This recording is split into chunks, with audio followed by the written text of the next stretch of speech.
আল্লাহ তাআলা আসলে ছাড় দেন কিন্তু ছেড়ে দেন না।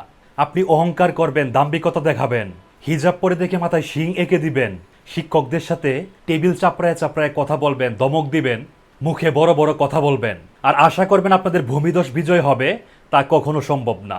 ডাকসু নির্বাচনের আগে ছাত্রদলের আবিদ কি বলেছিলেন শুনেন।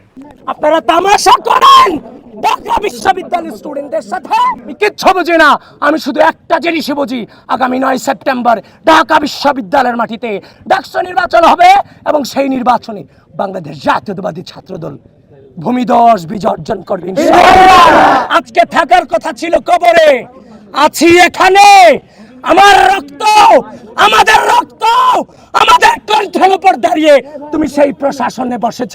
তোমাকে তো কোনো দলের প্রতিনিধিত্ব করার জন্য বসানো হয় না। একজন চিহ্নিত ছাত্রলীগ নেতাকে বাকিদেরকে বাদ দিয়ে তাকে কেন প্রার্থিতা বৈধতা দেওয়া হলো, সেটা নিয়ে বাম জোট নেত্রী রিট দায়ের করেছেন। সে যে রিট দায়ের করেছেন তার গ্রাউন্ডে রেখে হাইকোর্ট নির্বাচনকে নাকি স্থগিত করেছেন।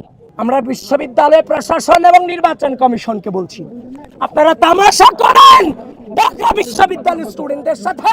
আপনি একই ক্রাইটেরিয়াতে তাদেরকে বাদ দিলেন, তাকে রেখে আপনি যে ফাঁক ফোকর রেখেছেন সেই ফাঁক ফোকরের সুযোগ আজকে বিভিন্ন জন, বিভিন্ন অপশক্তি, বিভিন্ন পরাজয় শক্তি বিভিন্ন নিচ্ছে।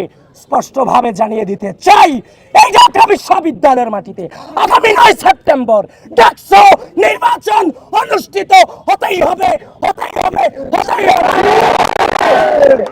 বিশ্ববিদ্যালয় প্রশাসন স্পষ্ট ভাষায় বলছি, আজকে থাকার কথা ছিল কবরে, আছি এখানে।